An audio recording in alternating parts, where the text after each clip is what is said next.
It's that spooky time of the year again, everybody. Today I want to share with you all something that truly terrified me as a kid. Growing up, I loved comic strips. Every single day I would read the comics in the newspapers, read and reread my collection of books. Sometimes I would spend hours at the bookstore reading the comics there. My favorite comic strip was and will always be the best strip of all time, Calvin and Hobbes. But among my favorites was Garfield. Now before you so politely inform me that Garfield is total garbage, lacking any semblance of humor, you gotta realize that Garfield hasn't always been the comedy abomination it is today. Back in the 80s, it was often worth a chuckle, at least until Halloween of 1989. October 23rd strip immediately feels out of place. Brr, there's a chill in here this morning. What an eerie sensation. This doesn't feel like my home.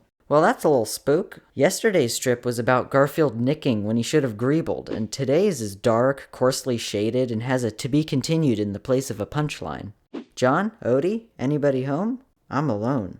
You have no idea how alone you are, Garfield. If the last strip was just a little creepy, this one is genuinely unsettling. Everything from the narration to the off-kilter, unusually detailed perspective shots is so unlike anything you'd normally see in your daily Garf. Steady, Garfield, there must be a good reason why the house is empty. John must be at the grocery.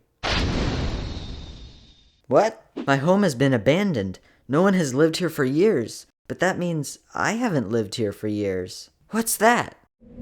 These panels stand out as making the cartoony cat look so out of place among the dark, gritty backgrounds and stark lighting. Then you have this anime reaction shot, completely devoid of any speech bubble saying gasp or no. Instead, it's just silence and looming dread. At this point, 7 or 8-year-old me was certified spooked. But the rational part of my brain expected this to be a dramatic build-up to a silly gag and the words Happy Halloween. And at first, the next panel leads you to believe that's the case. John, Odie, you're home. Hello, Garfield. Have some food. Locked fast within a time when he no longer exists, Garfield grapples with his greatest fear, loneliness. Excuse me? After years of taking life for granted, Garfield is shaken by a horrifying vision of the inevitable process called time. He has only one weapon: denial. I don't want to be alone. Want some breakfast, Garfield? Who needs it? I need you. And imagination is a powerful tool. It can tint memories of the past, shade perceptions of the present, or paint a future so vivid that it can entice or terrify, all depending upon how we conduct ourselves today. So are we to assume that canonically, Garfield is in some extreme form of denial and all the other strips are just the feverish hallucinations of a lonely, starving cat?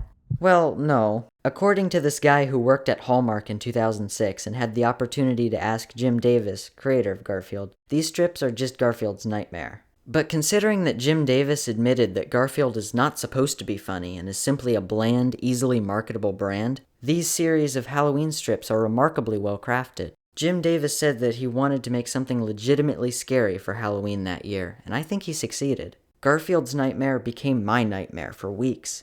Something about the ending. Instead of having him learn a moral and then return to his normal life, Nightmare Garfield has to cope with his selfishness, with his materialism, with the fact that he'll never be able to tell his loved ones how much they meant to him. It's scary. It's something that belongs in the the lasagna zone.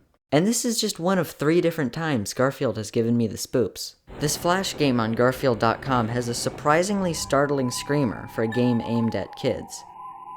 And if you've been on social media recently, you've probably seen this nightmare fuel.